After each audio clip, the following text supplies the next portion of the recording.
Well, I feel like if the brands legitimately had this many interesting things, this wouldn't really be a problem. But so many of the releases aren't so much a new release or even a line extension as it is like a new color of something. Like it would be ridiculous if a car manufacturer said, "Here is the new 2024 whatever in black and white and orange, but the orange is a limited edition." And then 3 months later, they announced a blue one, and then a yellow one, and then an orange one, and they just kept adding on. Greetings and welcome to this week's aBlogtoWatch Weekly. There's 4 people in this room. There's me, Rick, somewhere in Scotland. Let's find out where the others are. Ripley, where are you this morning? Well, you can see the wall, therefore I'm in my home in Los Angeles, where it's a little after midnight. So all threats of producing a movable wall from last week's show have fallen foul of the truth. It's quite heavy. I think we might do a digital version if we were going to try to make it portable. I confess I did have a brief look last night as to whether I could use Photoshop to Photoshop you out of the wall and then produce a little picture that I could stick just here for those watching on video, a little picture frame here of Ripley's wall. So I think we all need to get a wee pastiche of Ripley's wall in our camera shot for next time. I'm fairly certain it's structural. So if I move this, I'm fairly certain that it'll all come down around me. David, is the watch world coming down around you now in the run up to Watches and Wonders? Yeah, I can already feel the calling of Geneva, so I can't wait to be over there and just explore. Like a duck or a goose being called home. I fly west for the summer. That's what I do. Anyway, so for those who are tuning in, we're only 4 minutes in and Ariel's already had some audio problems. So the fact that he sounds depressed when I say, "Good morning, Ariel, how are you?" is why, because he's already come across the technical bugs this morning. I'm pretty good. I'm actually quite excited about podcasting, though I was sleeping a little bit beforehand. Right. Okay, so you're ready and raring to go. Have you had? I wake for podcasting only. That's what gets me up in the middle of the night. Like Dracula arising from his sarcophagus. Wait, you were sleeping shortly before midnight. That's rare for you. I feel like that's very uncharacteristic. It's an afternoon nap. I'm allowed to nap as an adult. Come on. We should all be so lucky. It's one of the joys of being an adult, surely, is the ability to nap. Ripley, you wouldn't have experienced this yet. You've not reached that age. No, my naps are still just me passing out in various locations. Do you ever fall asleep with an imprint of your watch on your face because of the strange way you fell asleep? This has happened to me before. Really? I sleep in a Garmin, so this type of thing here. All right, okay. Yeah, 50% of the mornings I've got 2 buttons and a lug on my cheek. That's why David doesn't wear a watch when he's in the house. It's a health and safety mechanism. Yes, so I can nap anytime. It's to keep his baby soft facial skin and stop his beard getting caught in his pushers. Between the links, yeah, exactly. It's like I fall asleep sometimes on a bus or like on a flight in a way that my head just tips forward and I start drooling. Because I'm so tired. And I wake up to it has happened that actually I woke up to people laughing at me with this torrent of drool just coming out of my face. Because I'm so dead tired on these trips. And I wake up and, instinctively what you do is just to smear it all over your face. And I'm like, oh my goodness, this is a dignity-free zone here on, 6F, basically. But sometimes it happens. You're just so tired. You're like, you have to have a nap. Covering watches is exhausting, everyone. Exhausting. This show took an odd turn. Yeah, well, that's why I need a water-resistant watch after all. Drool-resistant watch. It's a niche. It's a niche. The G-Drool. The G-Drool. It's like my farm dweller from last week, and David has his G-Drool. There we go. I'm the Drool Master. The Drool Master.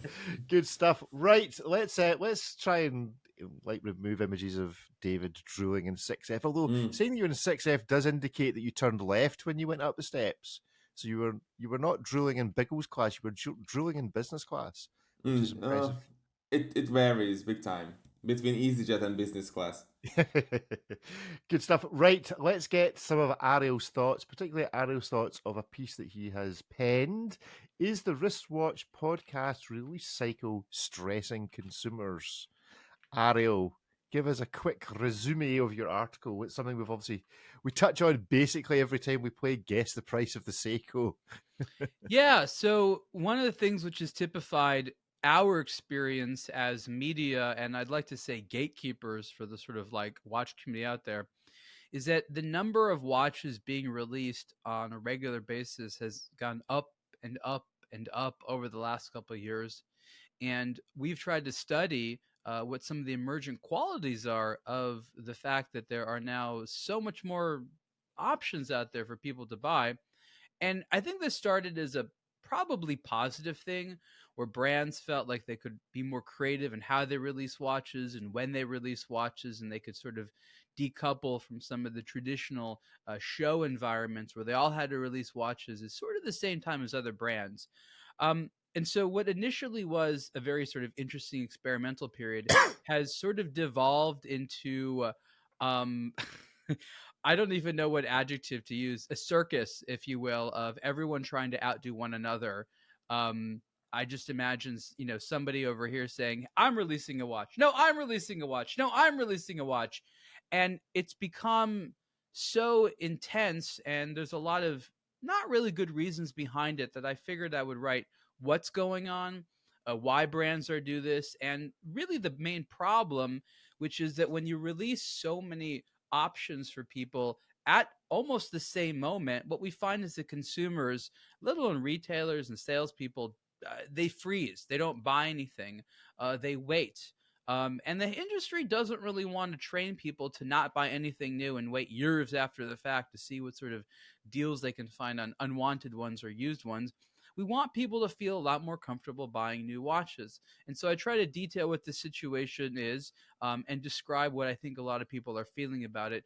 This article, interestingly enough, got a lot of traction through industry colleagues. So I seem to have hit a vein of sentiment out there where we're not the only ones that feel like way too many watches are being released at the same time. It was very interesting for me to see the reaction from the industry and the audience. The next step is to come up with some potential solutions, at least suggestions on how to overcome this issue. Is the industry tired? Oh yeah. I've found that there's two entities in the industry right now that are very happy with all these releases. One are the factories, because they get to make stuff and that's what they want to do. Okay, they're happy. And second are the financiers, and these are some of the sort of unseen forces behind the brands who have identified watch releases as being a substitute for spending money on advertising. And for the time being, because this hasn't sort of bit them back yet, they are so excited that they get to simultaneously offer something new for sale while getting marketing attention. It doesn't quite work out that way. But other than these two entities, everyone is highly fatigued.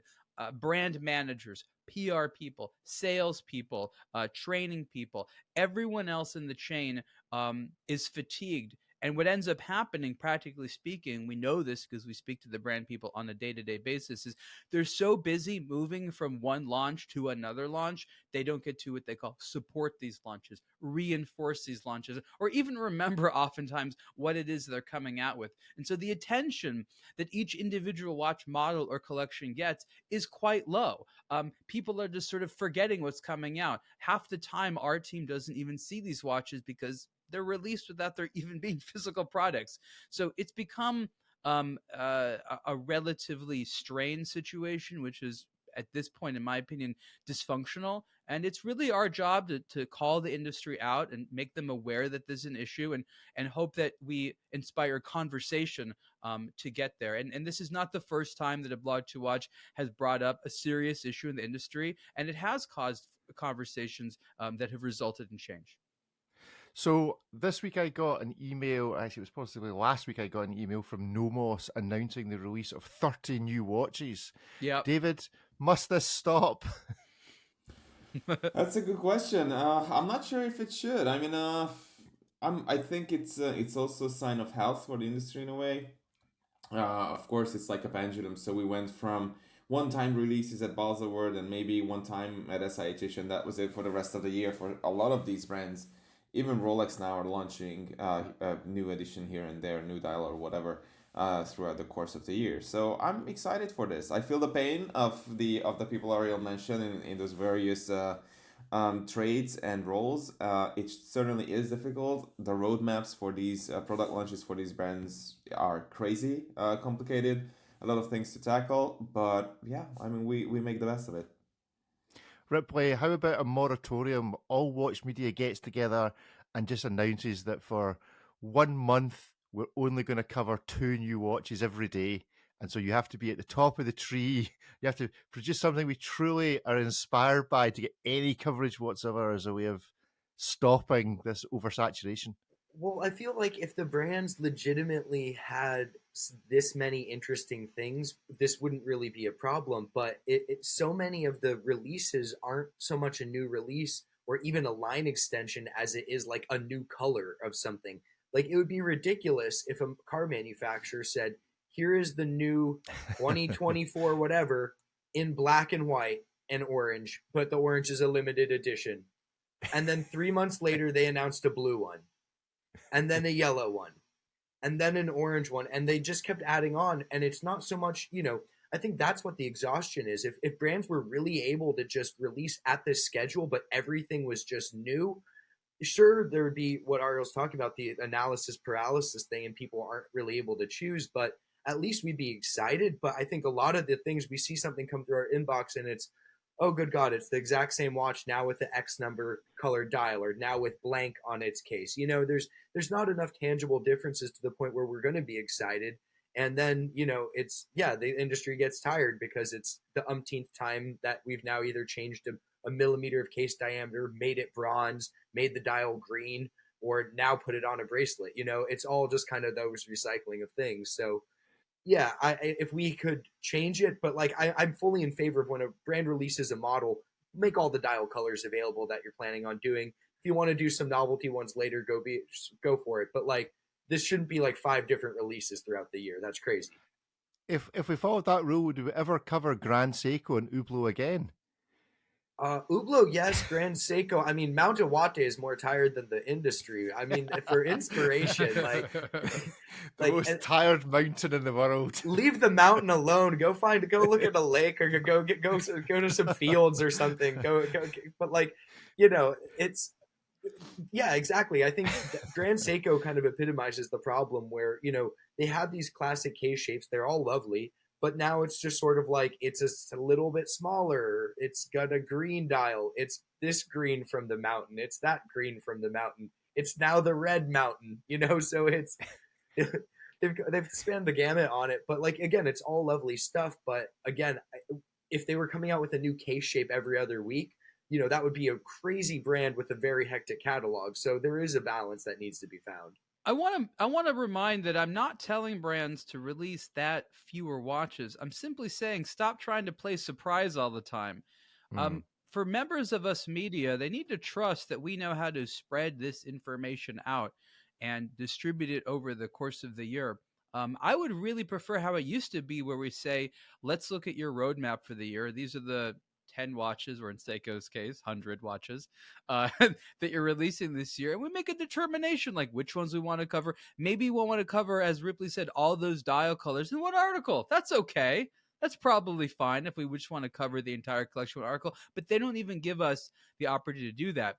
And ironically, they don't even have the whole year out right now. They're literally making decisions like launch to launch. They couldn't even incorporate us. And so the level of dysfunction internally at brands, we see it. Ripley sees it. David sees it. Rick, you see it, is so high right now. The people working there desperate for a little bit more structure, a little bit more organization. So taking off the need to come up with a brand new launch every few weeks or days, I think would relax them and allow them to actually get back to the luxury side of this commoditized business. Is it a cultural thing? Is there a different attitude? Ignorance, from the Swiss to the British to the Japanese? They all play follow the leader, and they shoot first and ask questions later. So no, it's culturally exactly the same. Everyone always likes to copy Rolex. Why don't they copy Rolex's release schedule? We hear from Rolex Or once budgets. yeah. But I think it's funny. Everyone's happy to copy Rolex in every capacity of design and whatever, and then when it comes to releases, it's like, they're like the one brand that only releases things once a year, and then maybe we get a one surprise release here and there. But yeah, and they want to copy Rolex in all capacities except that. Except where it matters. I mean, Rolex is obviously the big cheese in any room. Is there an element of Rolex's success which is based on the fact that it doesn't have an enormous model line? Genuinely, do you think that? Do you think that if Tag suddenly decided, you know what, we're going to absolutely cut this slot back, or Hublot, or Bright, pick a brand, well, they're different and stuck brands. to their knitting for a few years, it would work for them? They're different brands, and so each one's going to have to play it a little bit differently. But if I say the stainless steel Daytona, I'm talking about one watch. We have a new one as of last year, but we're basically all talking about one watch. It's a black or white dial. We all know what I'm talking about. If I said like the Carrera, where, oh my God, like where do we even start? How long do you have? So like, how do you, as Tag, how would you even cut it back to like that concise of a catalog? But I think part of Rolex's desirability is the guy who wants the Submariner, they're going to make that generation of the Submariner for 10 years, whether or not he has the money this year, next year, can get one this year, next year, or they come out with a new version that's basically the same as the old one with some updates and improvements. He can lust after the same watch and then work towards that same watch and get that watch, rather than being bombarded by a new Submariner every other year and then 4 different dial colors and case sizes. And it would get too difficult. Part of the reason why Rolex has icons is because they are lasting and they don't really change all that much. I want to add something else important, and that has to do with when watch brands are not announcing watches, they should be communicating about a bunch of other things. If you look at literally Luxury 101, when they teach managers and stuff about this, some of the initial maxims are like, luxury brands are not about selling. Luxury brands are about fomenting desire. Luxury brands are about, not being pushy. And yet, when it comes to the actual communication that we as media see, it's the opposite of all that. They are desperately trying to sell. They're unbelievably pushy, and they almost communicate nothing but we have a new thing to sell. So they should release their new products once a year, and for the rest of the year, either reinforce those releases or remind us why the brand is cool. And some brands do that to a small degree, but I think that if you had a rule out there that said 80% of the time when you hear from a luxury brand, it should not be buy our latest thing, they're not following that rule. So that's what I believe is true. 80% of the time the brands should be, when they communicate to you, it is not about buying something. Maybe 20% is buy something, we have a new product, etc. So, but does Rolex then turn this on its head, and that what we then do end up reporting about Rolex is a change in colour? Because there's not much else to report because they're not producing new watches all the time. Everyone will go absolutely nuts for whatever new colour the GMT's in this year. Rolex often releases like hundreds, if not 1,000 new SKUs when they do so. It looks like they're not releasing a lot, but they really are sort of in the background. So they have a huge amount of stuff there. But what we essentially do is we distribute it over the course of the year. And Rolex is different because there's different sorts of stories there. They're quite closed as a company. But most of their watch brands have a lot of what they call lifestyle, savoir-faire, why we made this. Lots of other things that they should be talking about. And right now, I think those departments, those marketing departments, to discuss those things, they're very anemic, and they tend to not be able to come up with any sophisticated stuff. They tend to look to the sides, of course. This is a new part of the marketing side of the industry that we are encouraging becomes developed. Right now, it's like they don't have much else other than new watches to talk about. So what would you call it then? Because I think for Watches and Wonders, we need like a scale with a nice fancy name. So we need a phrase that summarizes all this, and we can judge each brand's release based on this scale about how much is it actually new releases and how much of it is just new marketing. So anyone that's got any suggestions to what we should call this, we give the Patek stand 5 out of 10 because mostly it was just new marketing rather than great new product. Or we'll give the Tag stand 2 out of 10 depending on what they do, or Grand Seiko 10 out of 10 because they come out with a brand new watch rather than just lots of different interpretations of the same mountain. Although Ripley, I think it's slightly ironic you sit in front of the same wall each week, and I think we need I'm color. half Japanese, Rick. I'm half Japanese. Of course, it's in my of course, blood. it's This it is is yes. cultural. This is my Mount Iwate. Yeah. I think we need to give it some, what it looks like at night, what it looks like with snow on it. I think just... Why doesn't Mount Fuji get more love? That's like the more famous of. I mean, I know that's because they're located it there, but like they've got another famous mountain. I'd like to see a Mount Fuji, more Mount Fujis. They just need to build a new office that faces Mount Fuji. Is that the solution? Yeah. They just need to relocate. Do you need to build a new office, or just go move the other guys to the other side of the room for a bit and look out the other window? I mean, it's quite a big mountain. Presumably, it's visible from most places if you're in that neck of the woods. I don't know if I've ever been. I don't know where all these things are in relation to each other. You're half Japanese. You tell us. I want to say with Rolex, what they've been good at is rather than getting people to want to buy brand new watches, they keep trying to give reminders about why you want to buy their existing watches. And something that brands might want to think about is how do you support your core collection? Most brands have, unless they're all limited editions, and there are brands like that, but they have watches that they make, which they consider part of their core collection, which is not necessarily new, but something they make ongoingly. And these are the watches that tend to get the absolute least attention. Those successful brands are those that sell a lot of these core things. Think about in the clothing concept, Ralph Lauren selling, navy blue blazers or something like that. They just sort of make the same thing. It's part of their core collection. They probably make most of their money on celebrated iconic styles versus what's the latest this season. And so I think brands should focus more on reminding people about why their core profiles are good. They definitely celebrate their profiles. They celebrate their heritage models constantly, but they can't seem to focus on getting people to want to buy the same model. They keep trying to tweak it up a little bit. And I think that's a fundamental failure of their demand engine, as I would say. David, final thoughts? Yeah, I mean, if these brands had another 30 or 50 years, then they could certainly just keep on pumping out the same things. And this is the gift that Rolex has given itself, first by not having investors who keep breathing down their necks and saying we need to, produce more and we need to versatilize and we need more collections and more SKUs and whatnot. They could afford to produce the same thing for 70 years, basically, which is true for most all of their collections, give or take a decade.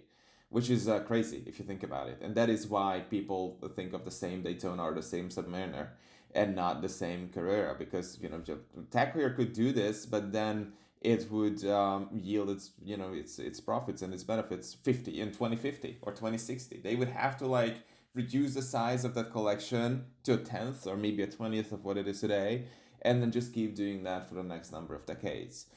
Who knows? Maybe this would be a change that would be a fun marketing exercise to communicate and say, look, this is us now. And Tag Heuer is now a 50 SKU brand as opposed to 600 SKU brand.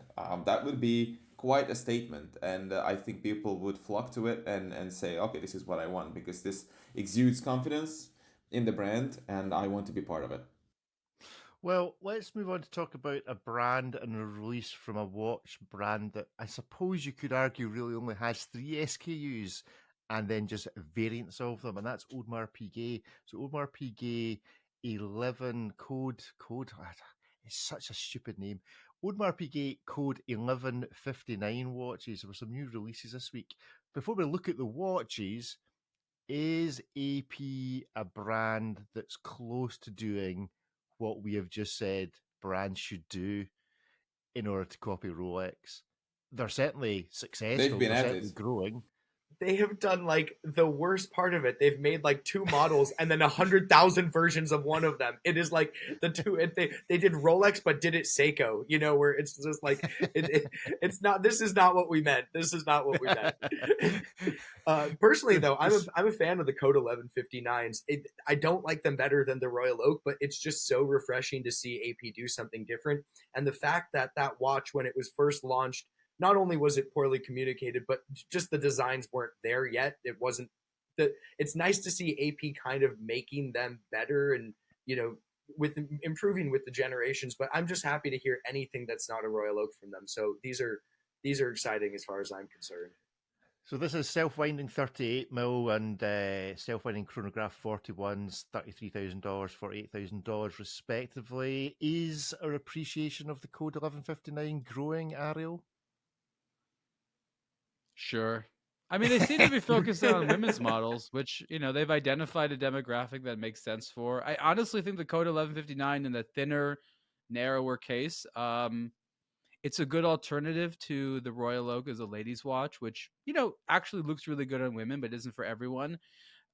It seems like other than the extremely high-end models where they throw in the grand complication or something, they've more or less abandoned the Code 1159 as a three-hander chronograph for men. Really, you think that's what's happening? Is that they're leaning into the ones they sell, which, as you say, would appear to be. I just don't. larger I watches think for it's a women. good look. They tried to make it as the replacement for the Jules Audemars collection, right? Mm. Which was around case one, which again was a commercial flop. It was lovely, but nobody wanted it. was It was lovely. partially Yeah. they created zero demand for it. So now they thought, oh, if we make a futuristic version of it intended for kids, will they want to spend luxury dollars on it? No, that didn't work out. So they've had to pivot what the Code 1159 is multiple times. I think the case is interesting, but I think they really kind of messed up on everything else. As Rick pointed out, the name, like when I say it, I'm humiliated that some marketer is forcing us to say this over and over again, right? Like I don't want to feel dumb saying. You say Royal Oak, okay, but like Code 1159 sounds like the most awkward language translation in a language I'm not sure what that would be. It's a doomsday clock. Yeah, something like that. Sounds like a virus. It's just it's not good. No one's like this. The original dials were not good. They've sort of figured it out now, and I think that it's not bad. But they have a long ways to go into creating the demand for it. Remember how long it took them to get demand for the Royal Oak, which is literally generations. So I think that we're kind of unfairly mean to them about it, but they do need to make some tweaks to it. I mean, I think about like Chopard, for example, who does not exactly have an analog, but the Happy Diamonds first came out like it was a men's watch. And they realized, like, wait a minute, this isn't going to work out so well. So they like immediately pivoted towards a women's watch and changed everything about it other than the name. And it did well for several decades. And I feel like Audemars Piguet is slowly doing that right now, but the first few years of Code 1159, man, they were stubborn. Like, no, we got something. This is great. And so I think that they're figuring it out right now. But look, if all you got is the Royal Oak, why the hell would you not just lead into it with all your weight? Chopard, meanwhile, has quietly launched the Unhappy Diamonds for men. You see, that's a Seiko just waiting to be made. Do you think Sad they'll stick diamonds. at it? Crying diamonds. Do you think 10 years from now we'll still have the Code 1159, or do you think change of management, change in outlook, that actually it will eventually just disappear as a model line, or be very, very limited, and it We will just know go back to that the Royal Oak because that's what they know Audemars how to do. Piguet 10 years from now, like almost by definition, is going to have to look very different than today. Ben Amias and that generation is gone because he's decided to leave. And we know that the new generation is an interesting position. It's not tied to the past, but it also doesn't really know what to do. So they're going to come out with something. The question is, are we going to make fun of it more or less than we made fun of Code 1159? What a great assessment. Are we going to make more fun of whatever comes next? Well, I think what the Code 1159 needs is its concept series. What the most exciting Royal Oaks now are the weird concept pieces. So let's do the Code concept. 1153. Concept Code code. Noon. Error. Code noon. It's like the Millennium Bug Watch that ticks over midnight. The Y2K. I mean, I like it. I always thought when it first came out, it just looked like a really expensive Bremen. It looked like a kind of triptych case type thing. And I think it still looks like that. But I like Bremen, so I quite like this. But I'm not going to buy one at 40 grand. That's just ridiculous. But there we go. Go and check out the show notes, both for that and the previous article of Ariel's, both very much worth delving into. Well, I suppose it would be appropriate, or bear in mind what we've talked about, we really should touch on 3 brands that have all released multiple watches in the last week. So we'll very quickly run through these and then we'll get into hit miss maybe. So Citizen had 2 releases. The AQ4100-22W. I'm not even going to read the rest. Watches inspired by paper dials. Seiko had 4 releases. The Seiko Presage Classic Series dress watch. And Timex had 3 releases. Marlin Moon, Phase Multifunction, a Chronograph, and some other stuff. All looks very nice. You can go and see all 3 of them at aBlogtoWatch. Gentlemen, of those 3 multiple releases, and on the assumption that No Moss's release of 30 different Tangentes didn't float your boat this week, then which of these between the Citizen, the Seiko, and the Timex should get our attention first? I think the Citizens are cool personally. Citizen. David? Yeah, I like these Grand Citizens very much as well. Grand Citizens. Very good. Ripley, you wrote the article. What do you think? Yeah, for me, it's the Grand Citizens. They've got a worse name than the Code 1150 name. That the fact that it's the Citizen, and then a disastrous string of letters and numbers. It's like every single part of that hurts me. But they're really cool watches. If you can just get past the name, they're really cool watches. I think the movements in them are fantastic. Can we talk about this for a second? What goes on in the marketing department where they knowingly name a collection of a brand the same as the brand? Like this Ferrari, is basically Ferrari. Okay, it happens from time to time. It's rare though, and I just wondering, like, they knowingly do. It's like, okay, everyone, what are we going to call it? Citizen. No, but what are we going to call it? No, Citizen. We're going to call it Citizen, the Citizen. And people are like, that's really, like, how does this happen? Is this like, how much does the committee not care on that morning? They've Ripley, tried everything else. I know you've said you're half Japanese. Do you speak Japanese? Not a word of it. No. Neither did my I'm mother, curious or as to grandmother. whether the Citizen, how that works in Japanese, because that sounds like the kind of phrase that the way you put it, doesn't work. And I think there'll be a number of languages in which that doesn't work. I would love to know if this works in Japanese or if it's just a bad name in every language, but it's just so cumbersome to write. It's so cumbersome to refer to. It's confusing on top of that. And I know people say the eagle looks like a chicken on the dial, but I like that feature. They're obsessed with the bird. They won't stop talking about it. It's the weirdest thing. Well, one of the dials is inspired by the bird now. One's blue. The green one is blooming midsummer flowers or something like that, and then the other one is a bird, an eagle in flight. So they really like the bird. They need to turn it into a cartoon. They're really good at that. Make an anime version of it, and then have that be their Snoopy. Explain to me the bird. Is this a Citizen logo of old or something they've dragged out of? Nobody knows. Nobody knows. It's It's appeared. the symbol for the Citizen collection. It's the it's now used for that. I think it's got some historical ties. It was the one that they had used in the past, which these models are kind of based on given their vintage styling. But the whole watches themselves are very modern. You know, they're that super titanium alloy they use. They're all solar, perpetual calendars, all that good stuff. But I believe the eagle is historic. So it does have a place on there. Chickens It's have not that smaller the wings. Citizen- Come on, we know that. It's not that the Citizen factory sits beside like a chicken farm or something, and that's the view that the watchmakers have got. Is a Okay, few this is chickens. not Seiko we're talking about. No. It's definitely the eagle because the brown dial one is the eagle in flight, and yeah, chickens, as Ariel mentioned, it would not be as majestic in flight. It would be falling. Can we just start Right, showing okay. everyone how silly this is by saying like Rolex the Rolex, you know, or like Chopard the Chopard, Timex the Timex. We're just gonna start saying this to show how silly this is. We have Yes. Omega, Seamaster, Aquaterra, Railmaster, Master Coaxial, Chronometer, and then a big string of numbers. So I think it's a fact of life that any nonsense that any watch brand can create, Omega can, goes, there you go. There's my cards.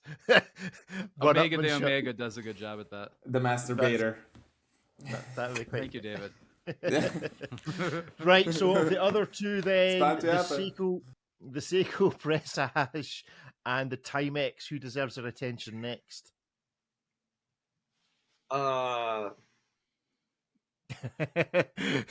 Choice mean- between blandness. Is that what you're challenged with? No, I'm gonna say the Timex, just because they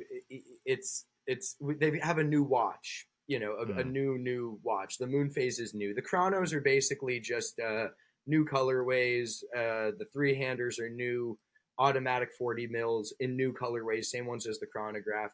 The one that's really new here is the moon phase. It's a 28-day moon phase, which is a bit disappointing because that you're going to be correcting that more than you should. I'm not entirely sure what that enormous pusher does. I'd imagine that has to do with setting the movement, because I know Miyota makes some calendar movements that have pushers on them. Not just so the imprints in your face when David falls asleep on it. Better. It's enormous. It's like that Grand Seiko. With just that's what I want. I want one of these pushers. cool numerals on my face. I mean, that's pretty cool.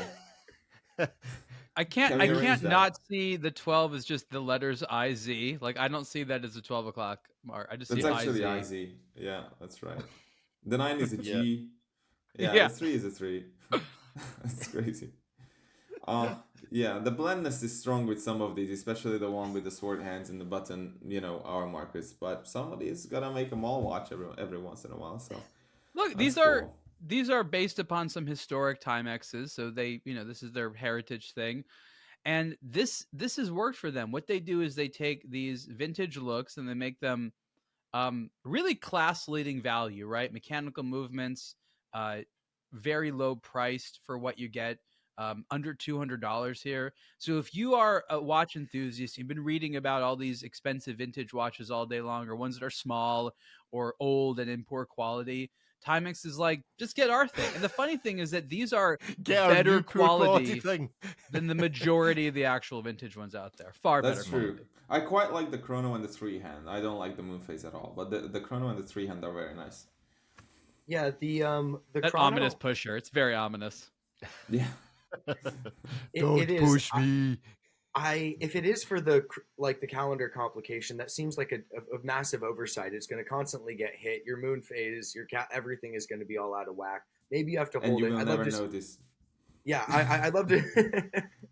It's not a full moon. What?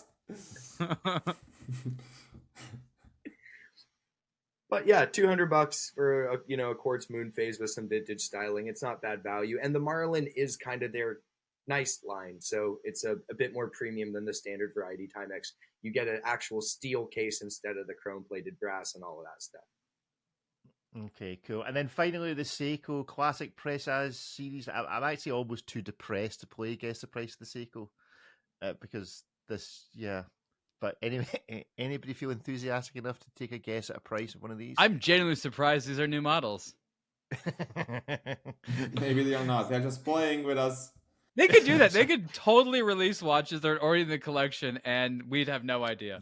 That would actually be very funny. What they should do is, for April Fool, they should release the same press release as they released like 9 months ago and see how many media outlets report it as a new release, because even the media outlets are not paying enough attention to what Seiko are doing to go, wait a minute, we wrote an article on this already. We use the same pictures but different reference number. So that if they Google it, they can't find it, right? That's it. Oh, it's the SBB 468, and then it never existed before. It's 3 days now because it was like, I don't know, 2.5 days before or whatever nonsense. Nobody would know. It's the perfect plan, Rick. Yeah, that's a good plan. So, and it still says automatic 3 days on this, which I know is now Ariel's on a one-man mission to correct grammar on watches. Automatic 3 days. 3-day automatic would definitely be my preference. Yeah. So, guess the price. $550. I'd say about maybe. Okay, there's 2 different models here. I'm guessing they're about the same. 1,100 maybe. Okay, Ripley. I'm gonna say $1,000. So the cheapest ones. Go on. I was gonna say, yeah, I'd say 1,000 and 1,200. Like, there's 2, so the more. Yeah, so it's. But we want them to be 550. Yeah, we want them to be David's price. They are, in fact, more like the other two. So $950 for the cheapest one, and $1125 Oh, for the more expensive one. You can go and look at. I mean, the white dialed one is actually quite pretty. It's quite a nice off white. Probably looks like a mountain with They're a going to drop be of snow lovely on it or watches. something. They're inspired by like the silk kimono Japanese weaving stuff, but like it's it's um they're very pretty watches. They're a little bit generic, but like they're going to look better in person than they do in the photos, like all Seiko and Grand Seiko watches. So there is that.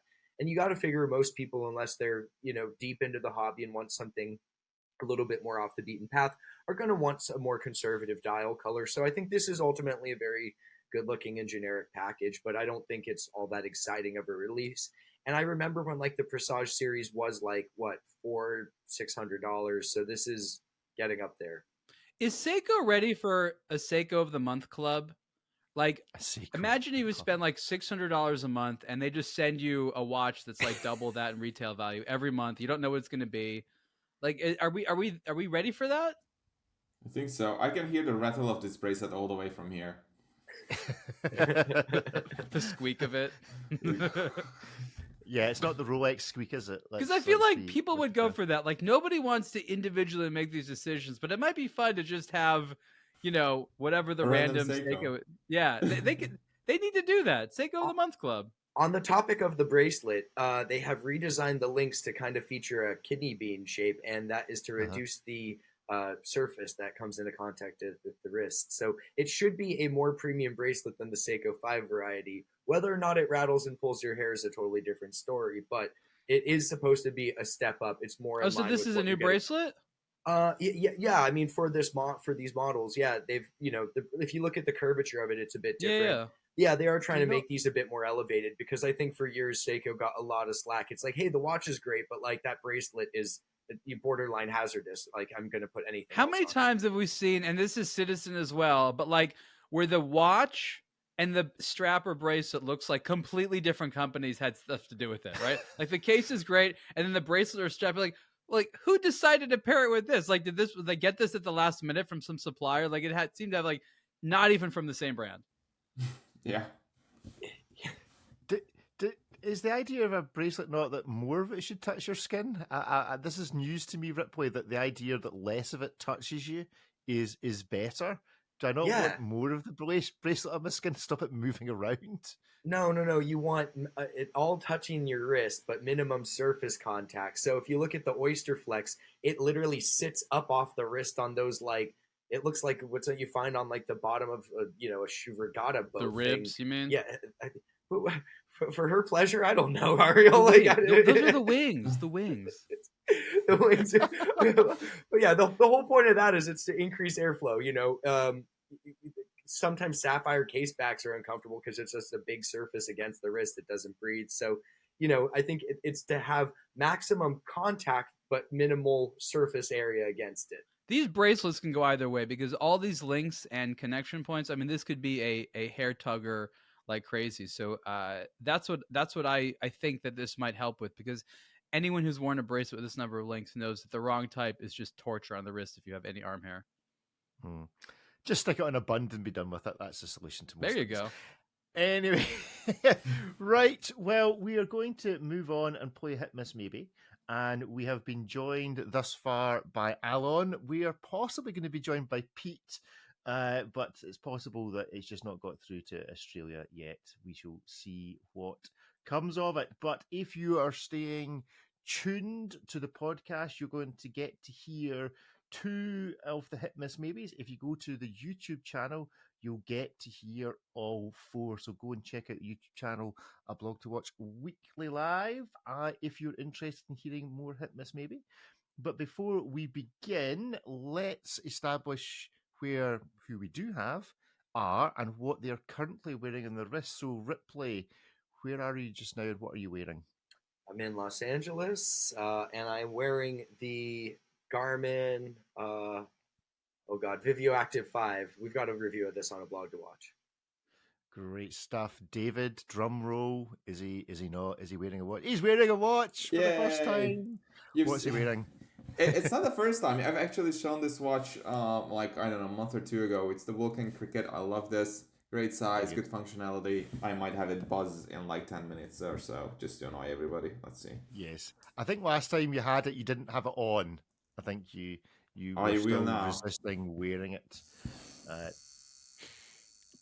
There we go. That's just what everybody. That's just woken everybody up, disturbed everybody.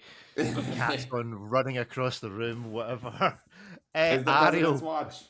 Yeah, it is President's watch. Yeah. Never mind. I'm not going to say anything about. Well, no. I'm going to leave that. I'm not going to hit that thing in terms of presidents. But anyway, right, Ariel. Where are you? What I'm wearing my Zodiac Aquamarine Dream that I designed with them. I was wearing it today. I always like picking this watch up. Cool. Good stuff. Alon, good morning to you. Good morning. Where are you? What are you wearing this morning? I'm wearing my Space One in forged carbon that arrived last week. Cool. I did not join you guys on HMM, but had the joy of seeing you, Rick, in the flesh in Amsterdam. We have a great reunion. Skin. And I had Ariel on the Zoom, so I had a great aBlogtoWatch weekly offline. A reunion tour. So yes, it was very good. I got to spend some time with Alon in Amsterdam and get the tour, which was much appreciated. So yeah, go and check out all. I really enjoyed Amsterdam. Amsterdam was nice. It was great to see you. You're even nicer in the flesh. Ripley, where can I order the wallpaper? I need to get it together. I need to contact the suppliers. We'll add it to the aBlogtoWatch shop there. Yeah, it can go alongside. You can grab your tees. You can grab the wallpaper. So we're going to be selling stone paneling? Sold by the yard. Okay. We can also have meteorite. We can do meteorite. We can do patinaed bronze. I will patina it myself. Yeah, I will patina it myself. I will sweat on it for you or whatever, I don't know how Home decor, I agree. This is the business we should get into. Let's all become interior interior designers. I want the tagline Cali dreaming on it. Ariel's always wanted to pivot aBlogtoWatch to chair manufacturer as a big chair collector. So this is you helping to fulfill his dream. I would love to review chairs all day. Wouldn't that be great, guys? I tell you what. See, next week, Ariel, we'll do a hit miss maybe on the chairs we're sitting on for doing this show. So. Because Ripley's got a nice chair. I've got a nice chair. So Ariel, you need to get a decent chair into your office, and we can put a hit miss maybe in the chair you're sitting in. Right, Pete will be along in a second, so let's get started in the hope that he will join us. First up, an article that Ripley wrote. This is the Fossil Sport Tourer Chronograph. Let me share the screen for those watching. Sport Tourer Chronograph. There we go. You can see it in all its magnificent yellow. Ripley, tell us a little bit about this watch. So it's, I used to work for Fossil way back when I was in college, and it was a very different brand than what they're kind of pivoting towards. This is kind of represents a new sort of direction for the brand's catalog, and it is quite a lot better than a lot of what they've historically put out. So it's Mecha Quartz Chrono, which they don't really advertise, but it is a Mecha Quartz movement in there. And the cool thing about it is you get a tachymeter, it's nice, whatever, but it's actually got a proper 12-hour totalizer on it. So that's nice. Proportions are pretty solid. It's under $200, so it's pretty solid value. And kind of the interesting part for this is this isn't necessarily the watch I think an enthusiast is going to be reaching for all the time necessarily, but this is a lot of people's kind of first gateway to the world of watches. The number of people who got one of these in high school, wore it throughout college, into their first jobs in the real world, and ultimately upgraded to something nicer, more luxury oriented. Fossil's sort of a lot of first people's contact with like a nicer, above like a basic drugstore kind of like bottom dollar Casio or Timex. It's like the first nice they might have been given watch they got for a birthday. So I think it kind of holds this interesting important place within the industry. So it's affordable Mecha Quartz racing chronograph, and it doesn't have a gendered human name like their old brands products like Grant or Decker or those, which always seemed a bit weird. Yes. Good stuff for it. Well, let's judge it. So hit miss maybe on the Fossil Sport Tourer Chronograph watch. 1, 2, 3, go. Yeah, it is so far a hit. Pete has joined us. What does Pete think? Is he going to ruin it? He's a maybe. Pete ruined it. Pete, go away. You ruined a perfect score. You should have joined us after we reviewed it. David, tell us why it's a hit. I greatly respect the effort that these brands go and dedicate to create an affordable watch that looks great. This is typically the kind of watch I can imagine getting while in high school, bonding with it, wearing it everywhere, being obsessed by, like the applied numerals, the chronograph function, the cool bezel, all of it. I think it's a very likable watch. And at under $200, you won't be breaking the bank either. I'm not, there are some cheaper details, like the way the straps just don't fit at all, and some of them was a little bit squished and stuff. The hands are cheap, the loom is blotchy, but it's under $200. Other than that, it's perfect. It's not like a really genuinely highly specified thing, and yet it's very likable. So that's why it's a hit for me. You can't sing, you can't dance, you'll go a long way. Right. Ariel, why did you vote this a hit? I think it's clear that for a lot of us, this is not a watch that's as high on our radar to wear because we're watch enthusiasts, but we can appreciate it and recommend it. The first thing I'll say about this is, I know a little bit about the background of it, and as much, if not more, effort was put into this watch than a lot of the much more expensive watches. So sometimes we tend to think of like a fashion watch being designed quickly and rushed and not really people thinking about the details. This is one of several models in this collection. They really all have a lot of love put into them. So even if this is your first watch, you're getting a very competent timepiece, and the bar is actually being set pretty high. It's relatively thin on the wrist. It's comfortable. It's legible. And, some of those details that David mentioned that seem, I don't want to call them off, but you need to look under a kind of enthusiast magnification, like just as a glance, like this is a very handsome timepiece, and it fits the mold, the enthusiast mold, if you will, even though it's a little bit more low end. So I think that this is an easy watch to recommend if you want sort of just a beater watch that you don't have to worry about. Easy choice. So it's hard not to see this and its cousin watches as being a hit. Great stuff. So I voted a hit because it's just cool. It's cool price, looks cool. Why wouldn't it be a hit? Alone, what did you think? I voted a hit, and it's a lot of bang for your buck. Below 200, it puts you in the Swatch category. I love literally almost everything about it. I just don't understand why they put Japan movement underneath. That's maybe my only point of critique. I would nickname it the Bumblebee. I love the brushed tachymeter scale, so the insert of the bezel. The font of the date I like. It seems like they're raised numbers on the pictures. Mm-hmm. So I think they've done a great job, and I highly recommend teens, tweens, collectors, whomever wants some popping colors on the wrist and are fed up with the Moon swatches and the Blancpain swatches. This is a great candidate. Just out of curiosity, what's wrong with Japanese movement? I can't think of any bad Japanese movements, and the reason they put it so high on there is that's actually meant to be an exciting factor. Good that you raised that, Ariel. So funny anecdote: I went to visit several G-Shock and Casio facilities in Japan, and with my ignorance of stupidity, I didn't understand why they were pushing made in Japan so hard. I'm like, guys, you're a Japanese brand. Why are you pushing it so hard? And on some models, I noticed it didn't. So I didn't, with my ignorance, know that the majority is produced in Thailand, Philippines, China. So they had tiers within Casio. Whereas, and this is arrogance and ignorance in Europe, where everything that doesn't come from Europe, right, is lesser quality or something like that.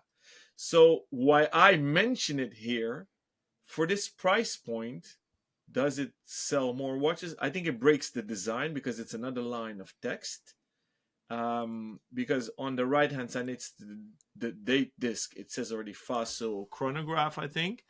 So, and I say it because it's an American brand. And I know Fossil I don't think they produce anything in the US for that No. matter. But I say it out of a design perspective because it draws attention where it doesn't need to, because it's a well balanced design in my humble opinion. That's why I said it. But I understand what it text, is I out get of it. commercial point. There's obviously nothing wrong with Mecha Quartz movements. They're amazing. And the price is amazing, because if you think about it, the Furlan Maris have basically the same movement, don't they? Yeah. Yeah. Yeah. So this is an amazing price point if they are at $500, $600, $700. I have a question for you guys on the America side of things. How is Fossil doing, by the way? Well, Because the they old went department store business has seen brighter days. I mean, look, Fossil is reinventing itself. This collection is part of that.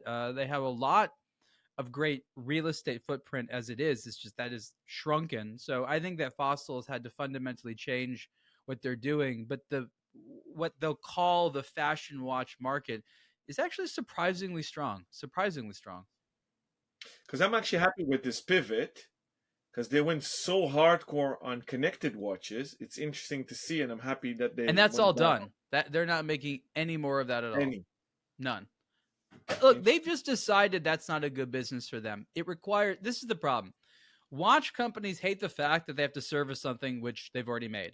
And with smartwatches, they have to continue to add software development, customer service, troubleshooting to people that purchased something years ago, and they're making no money on it. And so unless they're sort of fully in on the software side, companies do not want to incorporate that new expense because, again, it doesn't make them any extra money. Yep. Now, Will is not here this week, so Pete, now is your chance to flip-flop and change your maybe to a hit. I'll miss the flip-flopper, though. Okay, I went maybe on this watch, not as a criticism of the watch. I think I agree with what everyone said. It looks really nice. It's good value. Interestingly, my concern is about the very place it is in the market. Someone said before, I think David said that it's far better than the Moonswatch. But I'd counter that by saying, but the Moonswatch is about the only watch that's successful at this point of the market, because it does something that so many of these other watches don't do. These watches, and this watch is very worthy. It's very nice. It's well made, good materials. It has little to no fun factor, cool factor, get me out of my chair and go somewhere and pay for this factor. And my concern isn't about the quality of the watch. It's that it just doesn't bring something special to get someone to not buy a smartwatch. It's way less expensive than most smartwatches. It's an interesting observation for sure. No one Fossil is going to appeal to everyone, but I think the consensus is that it's a great watch, but maybe they need more hype and things like that. But this is new. This came out in the last few months. Let's trust that they'll put more oomph into it over time. Yeah, and I think it also, we're comparing it against other watches, but I think it's also interesting to compare it to things that aren't just watches that people might enjoy on a fashion basis.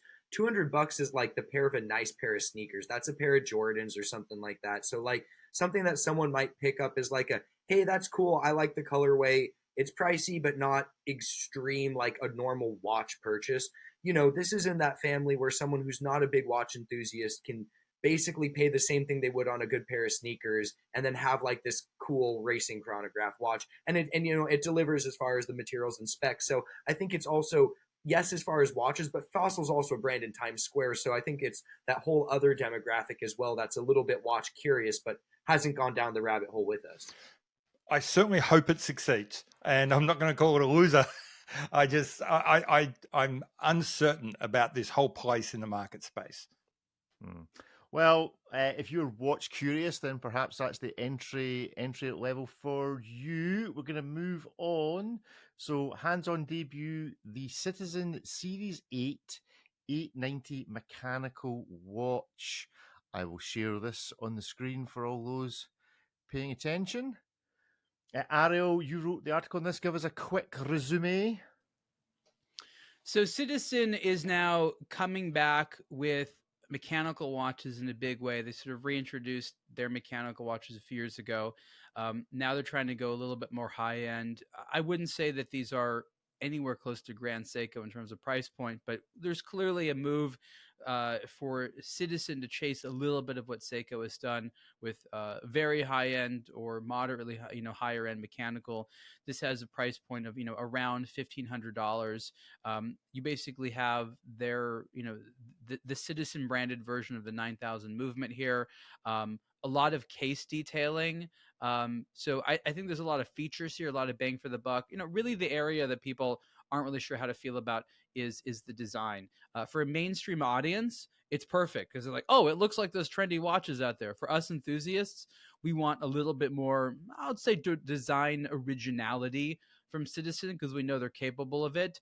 But if you just look at the quality, the features, the movement, and stuff like that, you can agree that there's a lot here that Citizen is offering compared to the alternatives. And I think this collection is only get stronger. So while we've been looking at Citizen for high-end quartz for a long time, I think that looking at it for good values and mechanical movements is something that the enthusiast community is going to start to do again quite quickly, actually. Great stuff. Well, let's give it a judgment of hit miss maybe. 1, 2, 3, go. Maybes, maybe. Oh, is it going to be? Is Pete going to be the odd man out again? Come on. Oh, come on, Pete. 5 maybes and Pete giving it a hit. So let's start with Pete then, seeing as I missed out and speaking to him last time. Pete, why is this a hit and why are we all wrong? I was going to be a maybe right up until the end. Until you saw us all voting maybe. No. And then I actually scrunched it up and said, no, you know what? Back myself here. It all comes down to how well it's built in the hand. I think that this almost, it's the flip side of what I said about the previous watch. This is a hot genre, exactly as Ariel said. This is a type of watch that all the kids are buying and everyone's very excited about. And it's kind of in the zeitgeist right now. The question is, in the hand, when you're looking at it, does it feel like, more than $1,000 worth? And that's my maybe. That's my only concern. But Citizen generally make them pretty well, so I'm going to back them and say I reckon it's going to be okay. Great stuff. Along, what do you reckon? Very, very interesting watch. I've actually seen it while it popped up on aBlogtoWatch, and it piqued my interest. I shook the royal oak vibe quickly. I love the pattern on the dial. Why it's a maybe for me, I don't think it needs the inner dive bezel. It breaks the design. I don't like the font of the numbers, the minute tracks, and the rest is done perfectly. And I don't like the crown for the turning bezel on the 2 o'clock position. So that made it a maybe for me. But kudos to Citizen for this push upwards. And it's interesting because Alpina is their sister company, and it reminisces a bit of the Alpiner Extreme, but total different watch. But very, very interesting. I love this design. Ariel, did you concluded it was a maybe having reviewed it? I mean, it's really only a maybe for my personal wear. I really admire what they've done from a construction standpoint, and they will come out with ones that I think each of us here will be more excited about as enthusiasts. Remember, Citizen is a company that while they attract enthusiasts, it's more of a mainstream brand. So they have to think about the mainstream audience first. So if somebody went to me and be like, hey, Ariel, what do you think about the Series 890? Again, the name isn't great. I'd be like, yeah, it's a cool watch. If you'd like it, go for it. So it's easy to recommend. And I like what Citizen's doing there. But, as someone who has like a ridiculous amount of dive watches and watches on bracelets, it doesn't sort of add anything else I have. But I know Citizen can do that. So it's like easy to recommend, but this is not the SKU for me and probably not for other enthusiasts. Ripley?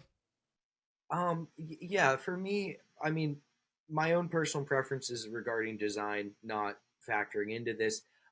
It's a maybe for me. I think, it'll do well for them, but it's almost the lower price Citizens that make this one a hard sell for me. $1,500 puts it past the price of like, it's almost like more than double the price of like a PRX, automatic. So it's kind of in a premium positioning once it's getting up there a little bit. A lot of watches have that 9000 series Miyota movement, and even within Citizen's own catalog, they have like full titanium divers with that movement for around $1,000. So it just seems a little bit like you're paying for the design, which shouldn't really be the case with Citizen. And I'm sure it's very well executed and everything. But it's not personally the design for me, and it also just feels a little bit expensive when you look at some of their other offerings that are in full titanium on a bracelet for less money. So, it's or their Eco Drive ones where it's a Bang & Watch for like $400. So I think it's a little bit hard for me, but just because of the price, I think in a vacuum, it's a pretty cool watch, even if it is a little bit Royal Oak offshore adjacent.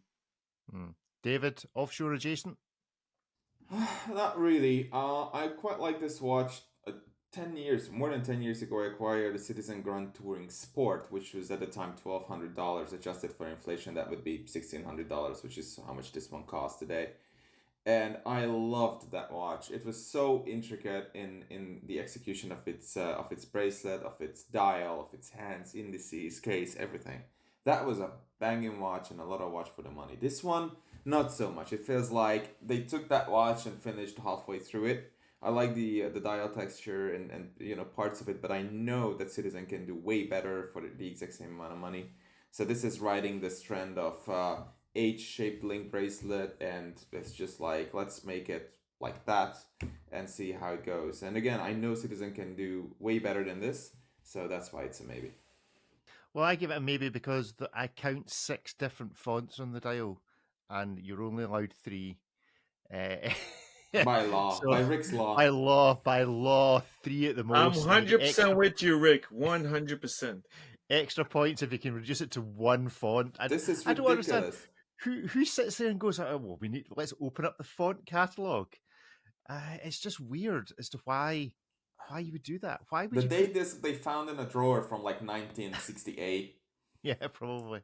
It's a weird one. It's weird. Why can't presumably they have like a Citizen font for everything. Why not just use the Citizen font? Shockingly bad. But it's a weird one. It's a weird one.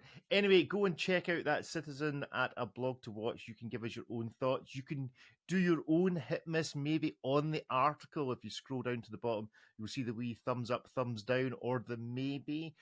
For those that are sticking with us on YouTube, you're going to get to enjoy talking about the Noctice or hit miss maybe on the Noctice Raven and on the Royal Oak as a classic hit miss maybe. For those who are staying on the podcast, we'll speak to you again shortly with our goodbyes. Okay, next up, the Noctice Raven. I'll get on screen for everybody. If you thought the last watch had Royal Oak offshore vibes, then there is no doubt, at least in my mind, as to what this has vibes of. Ripley, you handled this. Does it get away?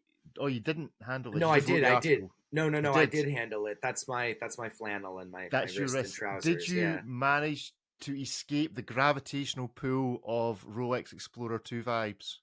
So that's actually the one thing I like, that it is a kind of apes the Explorer 2 in concept. I say it in the article. We've got an impossibly wide assortment of dive watches.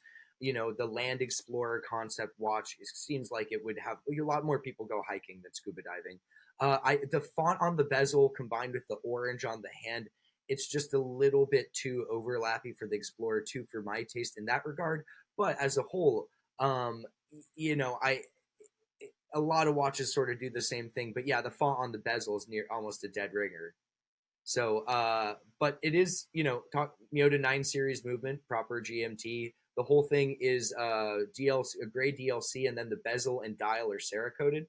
So that's kind of an interesting effect. It doesn't quite match. It's kind of this green-gray sandy color.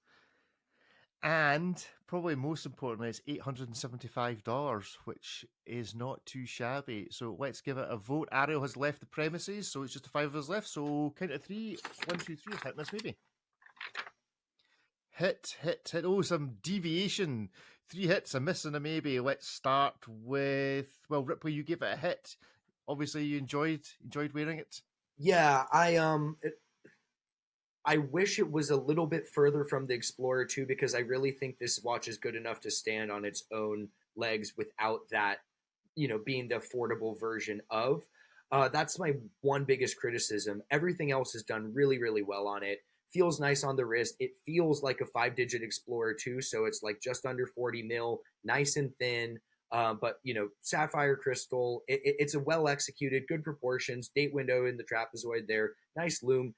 All in all, very compelling package for the price, especially when you look at kind of some of the other stuff that gets you in the industry.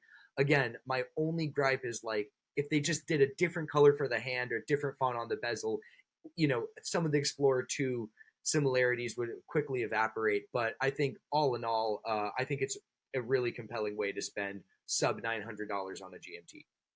Yeah, I give it a hit. Anything that's under 40 mil that can convince me to buy it's definitely a hit, and this is certainly convincing me. David, what did you reckon? Yeah, I think it's a hit. I think it's perfectly far enough from the Explorer. Yes, the hand is reminiscent of that, but that's where it ends, for me at least. This has this 10-year-old Bamford vibes, when he used the tank paint spray on Rolex watches. It's basically exactly like that sort of vibe, but you pay a tenth of the price or less. I would love to have this as a beater for the summer. I mean, this is great. I love it. Yeah, I think we'll sell a shed load of these. Alan, will you be buying? Well, we had the discussion. I need to vote if it would be a hit for my personal collection, and the answer is no. If I need to analyze it, why, I don't know, because I think the color tones are interesting. I wouldn't have done the yellow GMT hand, but there is so much going on, and we talk about the Explorer 2 all the time, but don't you guys get a bit of a Black Bay vibe with the hour markers? Yeah. The cubes. Yeah. And I'm a bit scared with all these coatings, right? Because it's DLC and Sarah tone. Mm-hmm.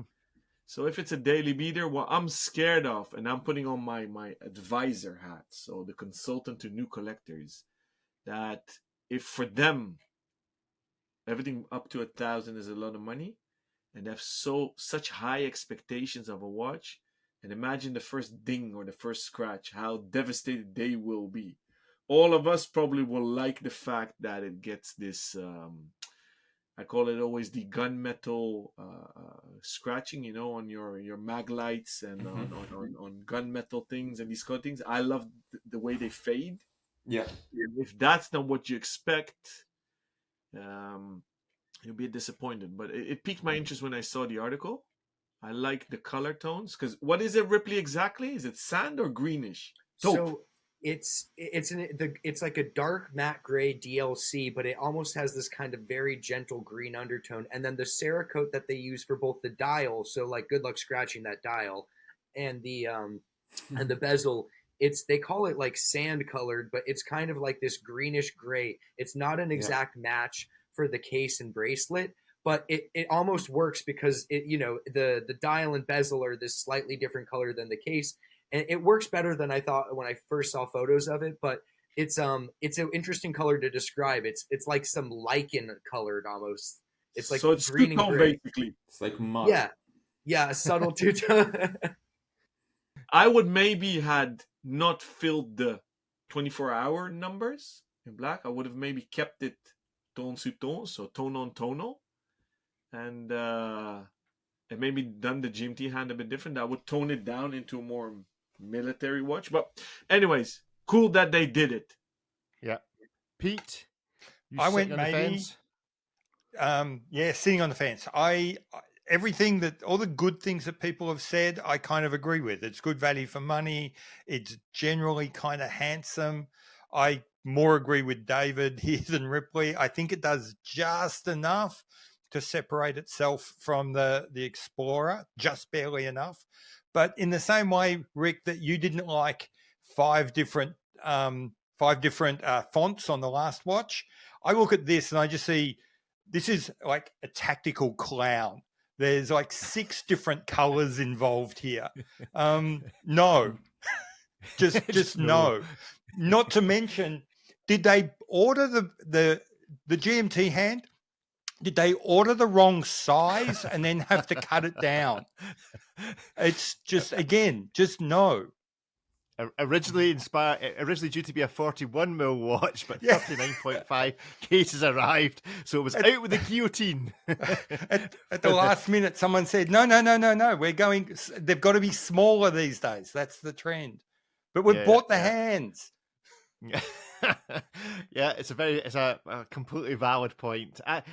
The more you're speaking about it, the more I am seeing, and maybe it's just because I was looking at it for last week's show, the Moser tribute watch. This is like a tribute to 3 or 4 different watches within the Rolex group. Now that I look at it, but there we go. Right, classic hit miss maybe, and we're going to go to the most classic of classic watches. There are on the aBlogtoWatch pages 37 pages that all relate to this, the Audemars Piguet Royal Oak. So imagine yourself, you're Gerald Genta's best buddy back in the day, and he brings to you the Royal Oak and he says, I'm about to release this, a steel integrated, probably didn't even have the word integrated, steel integrated bracelet sports watch for the same price as you would pay for gold. And you're sitting there and you're going, Gerald, I don't know if this is going to be a hit, or whether this is going to be a miss, or whether this is going to be a maybe, but I'm going to decide right now. So what would you gentlemen have thought if Gerald was presenting this to you back in the day? A hit, a miss, or a maybe? Maybe, hit. 3 hits, 2 maybes. Ooh, David, tell us why you would have been prescient enough to think this was going to be a hit back in the day. I love good proportions. I think that's where it starts for a watch, and I thought that it had those. Sure, it was outlandish at the time, but it was well equipped to be a wearable and a nice looking watch. The original design, and then whatever came after that, we'll leave that discussion to another time. We've already had that discussion this week when we looked at the code 1159, so go and check out that on the main podcast. Ripley, you were with me, you gave it a maybe. Are me and you just more honest than the rest of these guys in this room? No, I think it would have been, I think the first time I saw Royal Oak, it wasn't love at first sight, and it took me a little bit of time to warm up to the design in general. There's certain things about it that just look unrefined, especially for the era, but now that's what makes it cool, But, I'm trying to put myself in, when I first got into watches, I liked the design of the Nautilus more than the Royal Oak. Now I'm bored by both of them, but, that's neither here nor there. But, I think if I honestly saw it, enough would have kind of tickled my fancy that I'd be very, very intrigued by it. And I would like aspects of it almost in an ineffable sense. But I think, again, back in the early 70s, if this is being presented to me for the first time, I think enough would have been just a little unfamiliar to the point where I'd want to marinate it. I told Gerald, I know we have to give you an answer tonight because you need to have it in or whatever, but I'll tell you how I feel about it tomorrow. And I need to sleep on it for a minute. Yeah. So I'm with you because I remember how I felt when I first saw Royal Oak, which was, not convinced by this. Neither yes nor a no. But Alan, it was a yes for you. Instant hit. So obviously easy to say now with such a hit, but I've been influenced deeply, deeply by my dad. He started off in the industry in 72, the year they launched the Royal Oak. My dad was always a huge fan of design, cutting edge. So I grew up, I'm from 79, so late 70s. Saw my dad always rocking all these crazy shapes. So I remember the Santoses on his hands. He had the first Breitling chronomat in 83 with the bullet bracelet, the rouleau bracelet.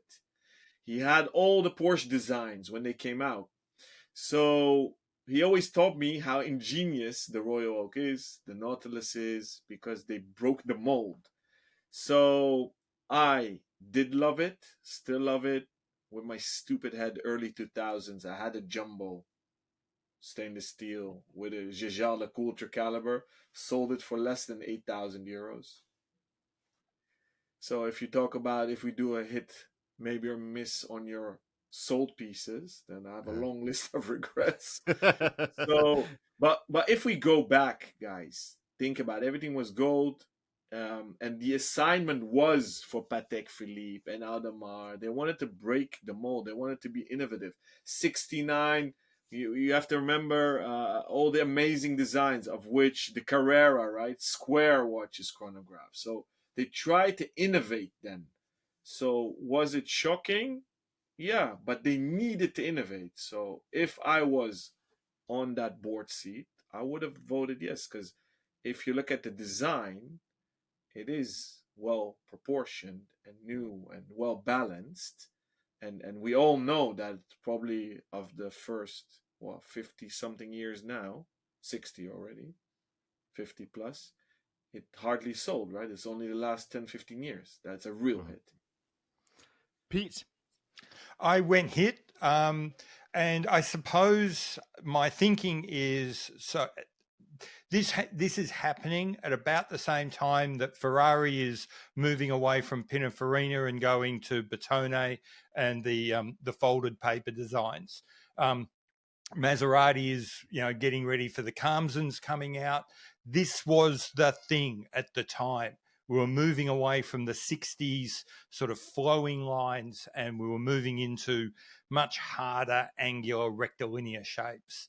This was like, we think in the watch world that this was somehow breaking new ground. It was right down the middle of what was happening in design at the time, and Gerald Genta just captured it like lightning in a bottle and got it right. Mm-hmm. So yeah, hit. Great stuff. Right, well, that is us for Hit Miss maybe this week, and I've not warned them we're going to do that. I have not warned Ripley that we're going to do this, but because of the success of last week's Ripley's Random Thought, to conclude the show, Ripley, what's going on in your head right now?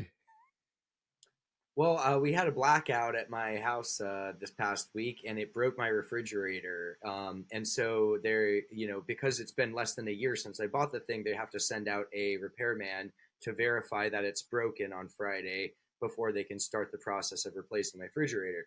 And as we're calling to, place the call to have them come out, they're like, if it's determined to be a warranty issue, I'm like, well, what would it be a user error issue? It's a refrigerator. There's literally, you open it, you close it, you grab the stuff. Well, we have to inspect it. So I'm currently thinking all of the different ways that I'm probably on Friday going to get told that I used my refrigerator wrong.